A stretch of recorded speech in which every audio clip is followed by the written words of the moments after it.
Hello everyone, आज हम discuss करने वाले हैं जेईई मेंस 2024 के ऑर्गेनिक केमिस्ट्री का क्वेश्चन पेपर डिस्कस करेंगे जो 27 जनवरी को हुआ था। शिफ्ट 1 और शिफ्ट 2 दोनों के हम ऑर्गेनिक केमिस्ट्री के क्वेश्चन पेपर का डिस्कशन करेंगे। सबसे पहला क्वेश्चन है, two nucleotides are join together by linkage known as. देखिए, ये बायोमॉलिक्यूल्स का क्वेश्चन है, बायोमॉलिक्यूल्स का। और अगर हम इसमें बात करें तो ये स्टेटमेंट बेस है। यहाँ पे देखो न्यूक्लियोटाइड बोला गया, एक न्यूक्लियोटाइड ये हुआ, दूसरा ये। अगर इनका लिंकेज होता है तो उस लिंकेज को बोलते हैं फास्फोडाइएस्टर लिंकेज। ओके, तो फिर यहाँ पे हमारा आंसर हो जाएगा फास्फोडाइएस्टर लिंकेज के द्वारा न्यूक्लियोटाइड्स ज्वाइन होते हैं। दो चीज़ें होती हैं, एक न्यूक्लियोटाइड होता है और दूसरा न्यूक्लियोसाइड होता है। इसको डिटेल में पढ़ने पर ध्यान देना पड़ेगा, तब जाके इस पे कन्फ्यूजन दूर होगी। देखिए, दूसरा क्वेश्चन है, हाईएस्ट इनॉल कंटेंट इनमें से किसका होगा। इनॉल कंटेंट के लिए अगर हम इसमें इनॉल बनाएंगे तो फिर यहाँ पे ये है और इसके साथ साथ अगर हम इसका इनॉल बना दिए, ये इनॉल फॉर्म हो गया। ठीक, चलिए ठीक है। देखो, इसमें इनॉल कंटेंट इसका ज़्यादा होगा क्योंकि इनके बीच हाइड्रोजन बॉन्डिंग होती है। लेकिन अगर हम बात करें यहाँ पर सेकंड वाले में, ये एरोमेटिक हो जाएगा, ये एरोमेटिक कंपाउंड बनाएगा जिसकी वजह से इसका इनॉल कंटेंट सबसे ज़्यादा रहेगा। यहाँ पे OH होगा और यहाँ पे ये OH हुआ और फिर यहाँ पे OH। ठीक, ये क्या बन गया, एरोमेटिक हो गया। एरोमेटिक की वजह से हमारा क्या होगा, इसका हाईएस्ट इनॉल कंटेंट होगा। अगर हम जनरल ऑर्डर की बात करें इनॉल कंटेंट की, तो फिर परसेंटेज इनॉल कंटेंट में सबसे पहला सबसे ज़्यादा इनॉल कंटेंट किसका होगा, एरोमेटिक का। जो इनॉल फॉर्म एरोमेटिक बनाए, जैसे फिर जो भी बनाते हैं, जैसे अभी हमने यहाँ पे देखा, ये क्या है, एरोमेटिक बना रहा है, इसका अप्रॉक्सीमेट 100% क्या होगा, इनॉल कंटेंट होगा। और फिर उसके बाद हम देखते हैं यहाँ पे डाई कीटोन का। ठीक, यहाँ पे ये क्या होगा, di ketone with benzene ring, यहाँ पे बेंजीन रिंग होगा। फिर उसके बाद अगर हम बात करेंगे डाई कीटोन ही होगा, यहाँ पे क्या होगा, एक साइड बेंजीन रिंग है, एक साइड नहीं है। अगर हम उसके बाद बात करें तो यहाँ पे सिर्फ और विदाउट बेंजीन रिंग देखेंगे। यहाँ पे अगर हम बात कर लें विदाउट बेंजीन रिंग, हमारा डाई कीटोन। फिर उसके बाद एस्टर स्टार्ट हो जाते हैं, एस्टर हो गया OR। उसके बाद हमारा डाई एस्टर का होगा, डाई एस्टर का सबसे कम होगा, डाई एस्टर का सबसे कम। फिर उसके बाद नॉर्मल, एल्डिहाइड और कीटोन होंगे। ठीक, एल्डिहाइड और कीटोन, और एस्टर का सबसे कम होगा जिसमें मोनो एस्टर का होता है। ठीक, तो इसको डिटेल में अगर इसको पढ़ा जाएगा तो काफ़ी अच्छे क्वेश्चन बनते हैं, जिसमें से इसमें का ऑप्शन होगा सेकंड। ओके, देखिए अगला क्वेश्चन है, which of the following is strongest Brønsted base. ठीक, यहाँ पे दिया गया है स्ट्रॉन्गेस्ट ब्रॉन्स्टेड बेस में अगर हम बात करें, ब्रॉन्स्टेड बेस क्या होगा, H+ एक्सेप्टर। ठीक, H+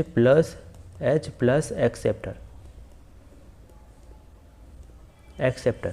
ठीक, देखिए यहाँ पे अगर हमें एसिडिटी पूछा जाता है तो फिर इतना ध्यान देना है, जो लोन पेयर यहाँ पे है ये जितना आसानी से डोनेट हो पाएगा, मतलब ये जितना आसानी से H+ पे अटैक कर पाएगा, उसकी बेसिसिटी क्या होगी, उतनी ज़्यादा होगी। तो फिर अगर हम इसमें बात करें, ठीक, इसमें बात करें, ये वाला लोन पेयर क्या होगा, इनको बोलेंगे लोकलाइज लोन पेयर, मतलब ये रुका हुआ है। ठीक, ये रुका हुआ है, हमारे कॉन्जुगेशन में पार्टिसिपेट नहीं कर रहा है। यहीं पर अगर इसको देखेंगे तो ये पार्टिसिपेट करेगा कॉन्जुगेशन में, ये भी इन दोनों बेंजीन रिंग से क्या कर सकता है, पार्टिसिपेट करेगा। अगर हम इनमें बात करें, ये भी क्या है, इसमें बेंजीन रिंग में पार्टिसिपेट करेगा। तो फिर ये सब क्या है, इन फर्स्ट 3 में इसमें है delocalise lone pair, delocalise lone pair. ठीक है, तो फिर जब ये रेजोनेंस में पार्टिसिपेट कर रहे हैं तो फिर इनके डोनेट करने की टेंडेंसी कम हो जाएगी। जो लोकलाइज लोन पेयर है, इनके डोनेट करने की टेंडेंसी इंक्रीज हो जाएगी, तो फिर इसकी बेसिसिटी इंक्रीज हो जाएगी और यही अपना स्ट्रॉन्गेस्ट बेस होगा। अगला क्वेश्चन है, which of the following has highly acidic hydrogen. Okay, देखिए इसमें पूछ रहा है which of the following has highly acidic hydrogen. ठीक, देखो एसिडिक हाइड्रोजन कैसे निकालते हैं, जैसे हमारे पास कोई एसिड है, इसमें से क्या निकाल दिया गया, H+ निकालने के बाद एनायन बनेगा। ठीक, एनायन की स्टेबिलिटी जितनी ज़्यादा होगी वह उस मॉलिक्यूल की एसिडिटी उतनी ज़्यादा होगी। ठीक, तो हम यहाँ पे अगर देखें तो यहाँ से एक निकल सकता है, निगेटिव बन सकता है, यहाँ से बन सकता है। ठीक, इसमें अगर बात करें यहाँ से बनाओ या फिर यहाँ से बनाओ, दोनों की बात एक ही है।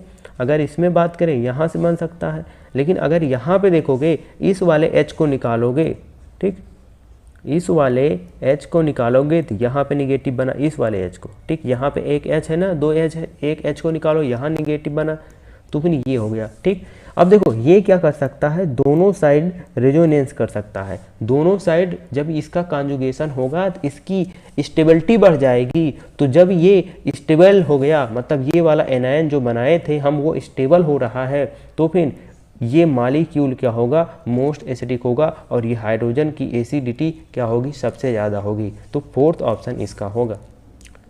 ओके, देखिए अगला क्वेश्चन है, choose the polar molecule from the following. ठीक, देखो पोलर मॉलिक्यूल जैसे ये है परफेक्ट सिमेट्रिकल स्ट्रक्चर, यहाँ पे क्या है, टेट्राहेड्रल स्ट्रक्चर, टेट्राहेड्रल स्ट्रक्चर है। तो फिर जब हमारा सिमेट्रिकल स्ट्रक्चर मिल जाए, ठीक है, जिसको बोलते हैं परफेक्ट स्ट्रक्चर, तो फिर उसका क्या होता है, डाइपोल मोमेंट 0 होता है। डाइपोल मोमेंट इसका क्या होगा, 0 होगा। ठीक, अगर हम बात करें यहाँ पे CO2 भी लीनियर है, लीनियर हो गया। अब यहाँ पे इसका डाइपोल मोमेंट का डायरेक्शन इस तरह होगा। ठीक, और ये क्या होंगे, एक दूसरे के अपोजिट साइड हैं, तो फिर ये क्या होंगे, कैंसिल आउट हो जाएंगे।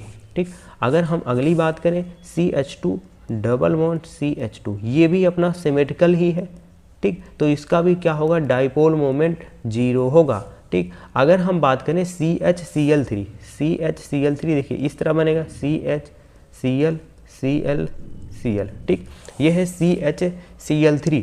यहाँ पे देखिए डाइपोल, ये हमारा टेट्राहेड्रल स्ट्रक्चर है लेकिन परफेक्ट नहीं है, क्योंकि यहाँ पे ये हाइड्रोजन है और ये तीनों क्या हैं, क्लोरीन है। तो हमारे इसमें क्या होंगे, साइड एटम डिफरेंट होने की वजह से इसका डाइपोल मोमेंट का डायरेक्शन इस तरह होगा, डाइपोल मोमेंट का डायरेक्शन इस तरह होगा, और इसमें H से और इस साइड होगा। ठीक, तो यहाँ पे हमारा dipole moment overall cancel out नहीं होगा, तो इसलिए इसका डाइपोल मोमेंट 0 नहीं होगा। अगर डाइपोल मोमेंट 0 नहीं है तो फिर कौन सा कंपाउंड होगा, पोलर कंपाउंड। अगर डाइपोल मोमेंट 0 तो फिर क्या होगा, नॉन पोलर।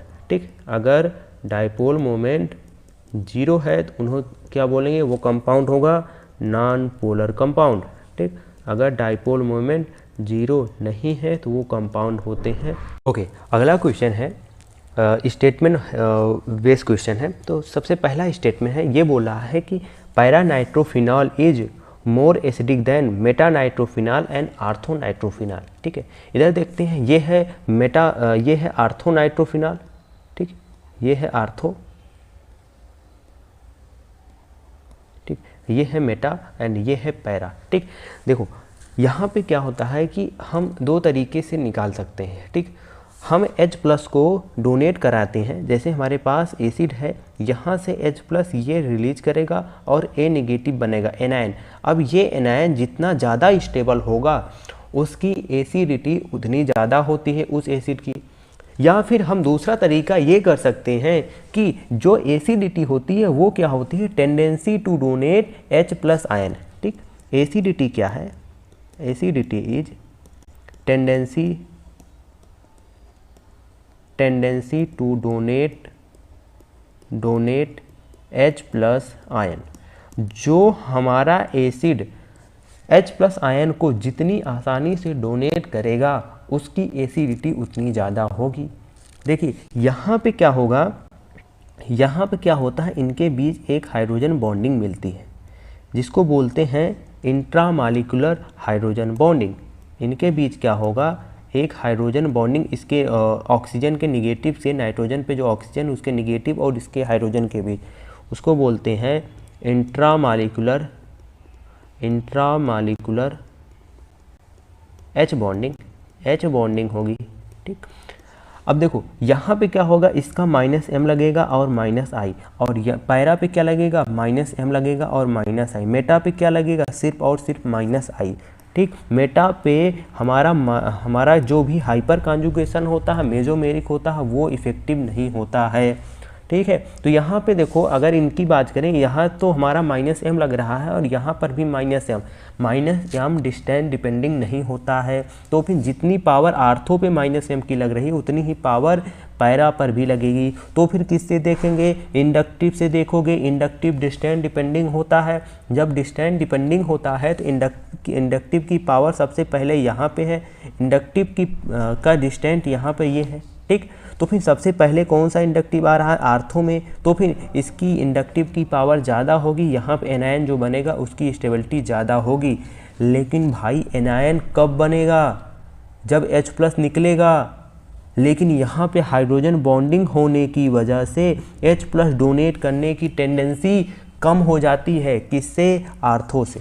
ठीक, तो यहाँ पे देखो हमारा सबसे ज़्यादा इसमें एसिडिटी की बात करेंगे तो फिर पैरा से। ठीक, ये तो ऑर्थो ही था, तो ये पैरा से क्या होता है, H+ डोनेट करने की टेंडेंसी कम हो जाती है। ठीक, देखो यहाँ पे क्या है, पैरा का एसिडिटी की बात करें, पैरा वाले का सबसे ज़्यादा होगा, क्योंकि यहाँ पे H+ आसानी से डोनेट हो जाएगा, निगेटिव चार्ज बनेगा। निगेटिव चार्ज इसके -m से और -I से स्टेबल होगा। लेकिन आर्थो में क्या होगा, H+ हमारा आसानी से डोनेट नहीं होगा। क्यों नहीं होगा, क्योंकि ये इंट्रामालिकुलर हाइड्रोजन बॉन्डिंग बना रहा है NO2 से।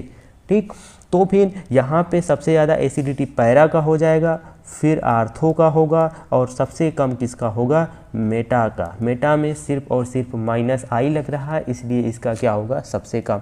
तो फिर स्टेटमेंट फर्स्ट क्या बोल रहा है, para nitrophenol is more acidic than meta nitrophenol and ortho nitrophenol. ये बिल्कुल अगला स्टेटमेंट कहता है ethanol will give immediate turbidity with Lucas reagent. देखिए लुकास रीजेंट क्या करता है, ये प्राइमरी अल्कोहल, सेकेंडरी अल्कोहल और टर्सरी अल्कोहल के टेस्ट में यूज होता है रीजेंट। ठीक, जो हमारा प्राइमरी अल्कोहल होगा, ठीक, ये अगर सेकेंडरी अल्कोहल है और टर्सरी अल्कोहल के साथ ये रिएक्शन करेगा। प्राइमरी अल्कोहल के लिए इसको 30 से 60 मिनट लगेगा। ठीक, इसमें 30 से 60 मिनट लगेगा। अगर हम बात करें सेकेंडरी अल्कोहल के लिए, हमें टर्बिडिटी 5 to 10 मिनट में मिल जाएगा। अगर हम बात करें टर्सरी अल्कोहल के लिए, इसमें क्विकली मिलता है, इमीडिएटली मिलता है। यहाँ पे क्विकली मिल जाएगा, मतलब इसमें 0 सेकेंड लगेगा, अप्रॉक्सीमेट 0 सेकेंड।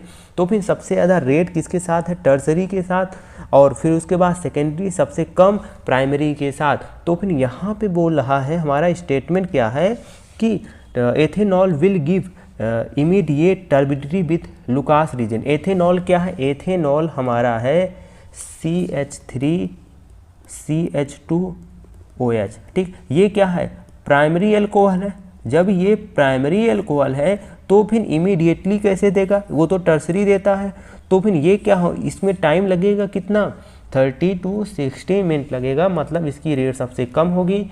तो फिर अपना स्टेटमेंट सेकंड जो बोल रहा है वो क्या होगा, गलत होगा, और स्टेटमेंट फर्स्ट क्या है, सही। तो करेक्ट ऑप्शन होगा statement first is true but statement second is false. First is correct option.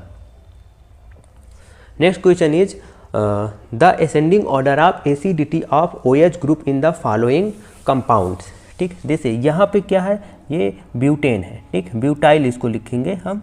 ठीक, 1 2 3 4 कार्बन और इस पे OH। ठीक, अब देखो यहाँ पे क्या एसिडिटी के लिए क्या निकालते हैं, जो हमारा एनायन बने उसकी स्टेबिलिटी। तो फिर यहाँ पे एनायन बनेगा, एनायन यहाँ पे बनेगा, यहाँ पे और यहाँ पे बनेगा। ठीक, ये यहाँ पे एनायन बन रहा है।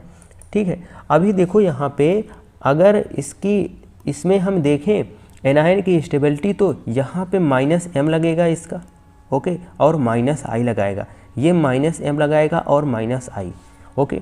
यहाँ पे इसका +m लगेगा और -I लगाएगा। NO2 क्या लगाएगा, यहाँ पे -m लगाएगा और माइनस आई लगाएगा। देखो यहाँ पे क्या है, 2 -m के ग्रुप हैं, तो सबसे ज़्यादा स्टेबिलिटी क्या होगी, निगेटिव की इसकी होगी, ई का सबसे ज़्यादा स्टेबिलिटी। ठीक, स्टेबिलिटी ऑफ एनायन की बात कर रहा हूँ मैं, स्टेबिलिटी ऑफ एन आयन। ठीक, ई का सबसे ज़्यादा हो गया। फिर उसके बाद देखिए माइनस वाले कौन से हैं, माइनस वाला बी वाला है। ठीक, -m की पावर ज़्यादा होती है, तो फिर यहाँ पे बी का होगा।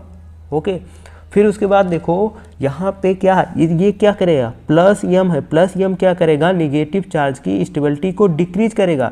तो यहाँ पे कोई +m नहीं है, लेकिन ये सोच रहे हो कि -i क्या करेगा, इंक्रीज। तो फिर लेकिन यहाँ पे अगर हम बात करें तो +m की पावर ज़्यादा होती है इंडक्टिव से, सबसे ज़्यादा मेसोमेरिक इफेक्टिव होता है, फिर हाइपर कॉन्जुगेशन, सबसे कम होगा इंडक्टिव।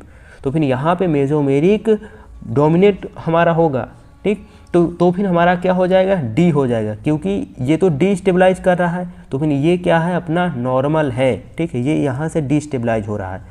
फिर उसके बाद कौन सा होगा, ये तो यहाँ पे रेजोनेंस भी नहीं कर रहा है, लेकिन यहाँ पे ये निगेटिव चार्ज इसके साथ रेजोनेंस करेगा, तो फिर इसके बाद आ जाएगा सी, उसके बाद आ जाएगा अपना सी,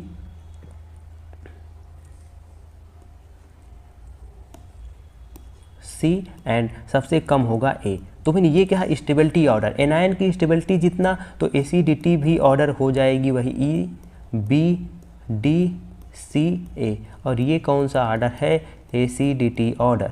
ओके, तो करेक्ट ऑप्शन होगा अपना ई सब में ई है। ओके, फिर उसके बाद सेकंड है बी है, ये अपना डी है। ठीक, तो सेकंड में बी है, तो ये ऑप्शन अपना कैंसिल आउट हो गया बी।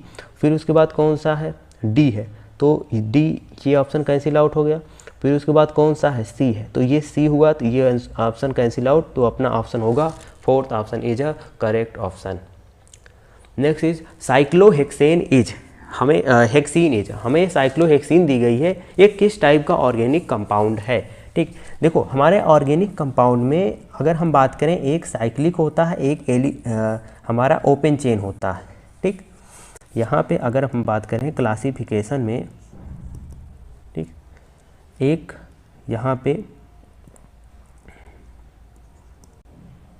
ए साइक्लिक, एक होगा एली साइक्लिक। ओके, देखो एली साइक्लिक का मतलब होता है यहाँ पे हमारा रिंग हो, ठीक, रिंग के साथ हो, जिसमें हमारा पाई बाउंड हो या ना हो, ये बात डिपेंड करता है। ठीक है, ए साइक्लिक का मतलब होता है ओपन चेन हो।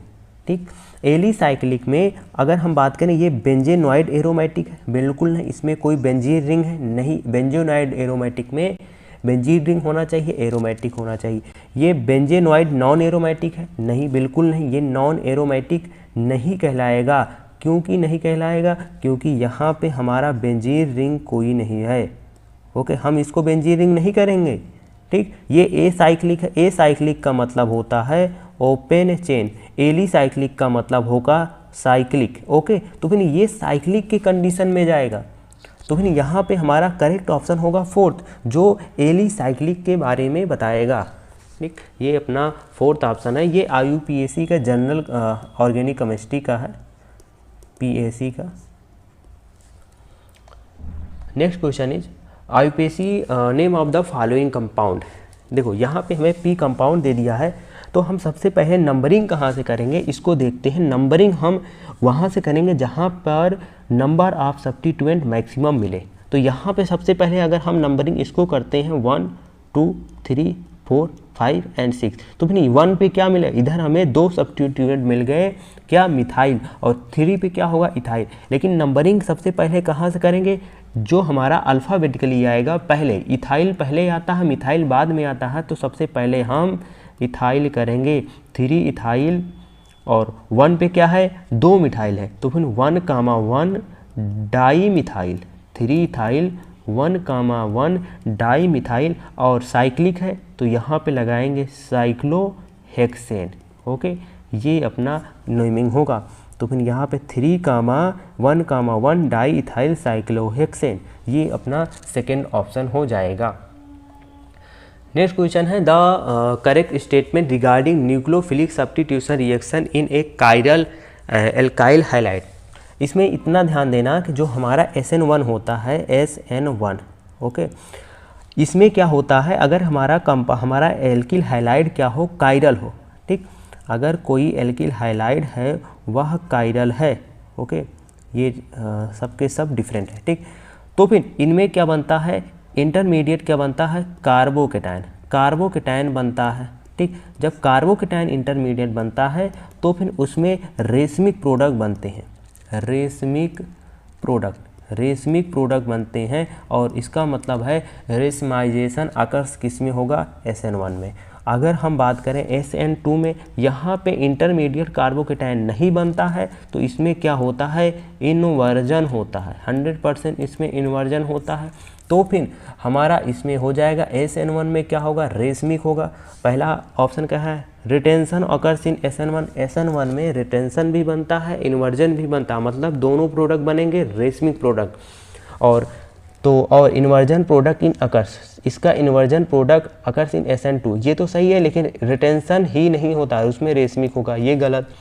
रेशमाइजेशन occurs in SN1 reaction and retention occurs in SN2, ये भी गलत है। Racemisation occurs in both SN1 and SN2, ये भी गलत है। Racemisation occurs in SN1 reaction and inversion occurs in SN2 reaction, बिल्कुल सही, ये फोर्थ ऑप्शन इसका सही होगा। अगला ऑप्शन है, ये बोल रहा है कि 3 मिथाइल हेक्स 2इन on reaction with HBr in presence of peroxide form an addition product A, the number of possible stereo isomer. देखिए यहाँ पे सबसे पहले इसका IUPAC नेम निकालेंगे, यहाँ पे देखो हेक्स दिया है, तो फिर इसका क्या मतलब होगा, 6 कार्बन का चेन होगा, 6 कार्बन का चेन हम बना लेते हैं। ये रहा 6 कार्बन का चेन, 1 2 3 4 5 6, ठीक है। तो नंबरिंग तुम कर दो, कहीं से भी तुम नंबरिंग कर दो, 1, इसकी नंबरिंग सबसे पहले करो, 1 2 3 4 5 एंड 6। फिर उसके बाद क्या करना है, यहाँ पे देखो 3 मिथाइल बोला है, तो 3 पे क्या करो, एक मिथाइल ग्रुप लगा दो, 3 पर एक मिथाइल ग्रुप लगाओगे, 3 पर एक मिथाइल ग्रुप लगाओगे, तो फिर ये हो गया।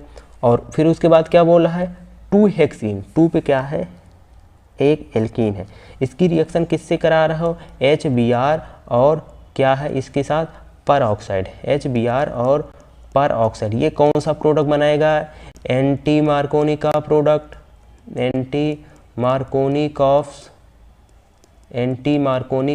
प्रोडक्ट, ठीक है, एंटी मार्कोनिकॉफ प्रोडक्ट बनाएगा। तो एंटी मार्कोनिकॉफ रूल क्या है, यहाँ पे जो निगेटिव पार्ट होगा इसमें रेडिकल के थ्रू होता है वैसे तो ये, तो फिर यहाँ पे हमारा मेजर प्रोडक्ट कौन सा होगा, ये इधर बनाएगा, इधर हुआ, इधर हो जाएगा Br, ओके। तो अपना मेजर प्रोडक्ट ये होगा।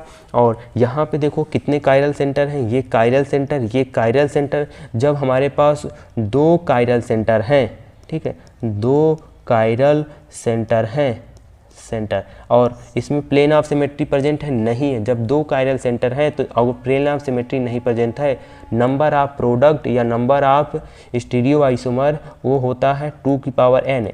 n क्या है, नंबर ऑफ कायरल सेंटर, तो यहाँ पे 2 की पावर 2 हो जाएगा, और हमें कायरल सेंटर, हमें प्रोडक्ट मिलेगा 4।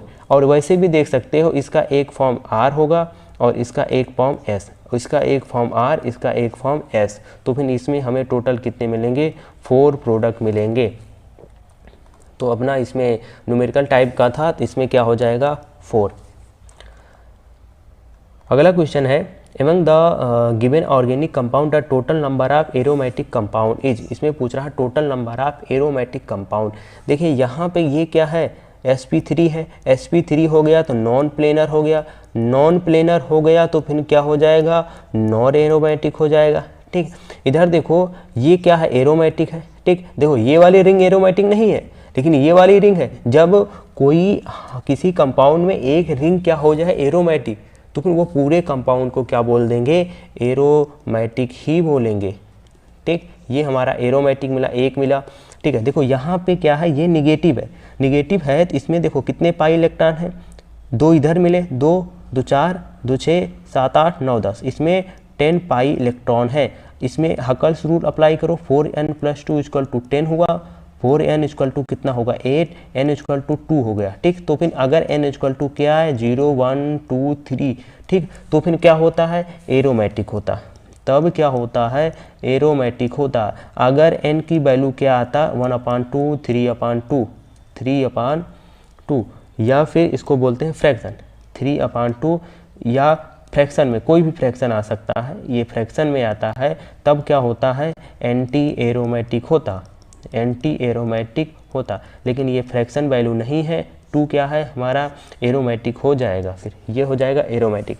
अगर हम इसकी बात करें, इसमें कितने पाई इलेक्ट्रॉन, 2, 2, 4, 2, 6, 7, 8, ये नेगेटिव है, 7, 8, 9, 10, 11, 12, 13, 14, 14 पाई इलेक्ट्रॉन है। तो इसमें भी 4n+2 लगाओ, 4n+2 equal to 14, 4n equal to कितना हो जाएगा, 12n इक्वल टू कितना हो जाएगा, 3n इक्वल टू कितना निकला, n इक्वल टू 3। तो फिर ये क्या होगा, n इक्वल टू 3, इसका मतलब ये क्या होगा, एरोमेटिक। तो इसमें टोटल एरोमेटिक कंपाउंड कितने हो जाएंगे, 3। ये भी अपना न्यूमेरिकल टाइप का क्वेश्चन था। देखो अगला क्वेश्चन है, among the following total number of Meta directing functional group. ठीक, देखो ये भी हमारा न्यूमेरिकल है। यहाँ पे OCSC लगाओगे, इसके पास लोन पेयर होगा तो ये डोनेट कर सकता है, प्लस m शो करेगा। ठीक है, प्लस m शो करेगा तो ये आर्थो पैरा डायरेक्टिंग होगा, ये अपना क्या होगा, मेटा डायरेक्टिंग होगा। ठीक है, ये होगा मेटा डायरेक्टिंग, -m शो करेगा, ये भी मेटा डायरेक्टिंग है। CH3 अगर हम बात करें, ये +H शो करता है, और ये क्या है, ortho para directing, ortho para. इसके पास लोन पेयर है, प्लस m का ग्रुप है, तो ये भी क्या होगा, आर्थो पैरा डायरेक्टिंग। ये क्या है, C+OR, कोई कीटोन है, तो फिर इसके पास क्या है, लोन पेयर नहीं है, तो ये क्या करेगा, -m की तरह काम करेगा, और ये क्या होगा, मेटा डायरेक्टिंग होगा। और OH क्या है, ये +m का ग्रुप है, ये आर्थो पैरा डायरेक्टिंग होगा। ये क्या है, एसिड है, कार्बोक्सिलिक एसिड, इसकी -m की तरह काम करेगा, तो फिर क्या होगा, ये मेटा डायरेक्टिंग होगा। ओके, इसके पास क्या होगा, Cl, इसके पास भी क्या होगा, अपना लोन पेयर, इसको +m डोनेट कर सकता है, तो ये क्या होगा, आर्थो एंड पैरा। तो फिर मेटा डायरेक्टिंग कितने मिले, एक ये मिला, 1, 2, 3, 4, टोटल हमें कितने मिले, टोटल हमें मेटा डायरेक्टिंग के 4 ग्रुप मिले। ओके, आई होप आपको ये पेपर समझ में आया होगा है। ये था 27 जनवरी 2024 का जो फर्स्ट शिफ्ट में एग्ज़ाम हुआ था, उसके ऑर्गेनिक केमिस्ट्री के सॉल्यूशन। Okay, thank you.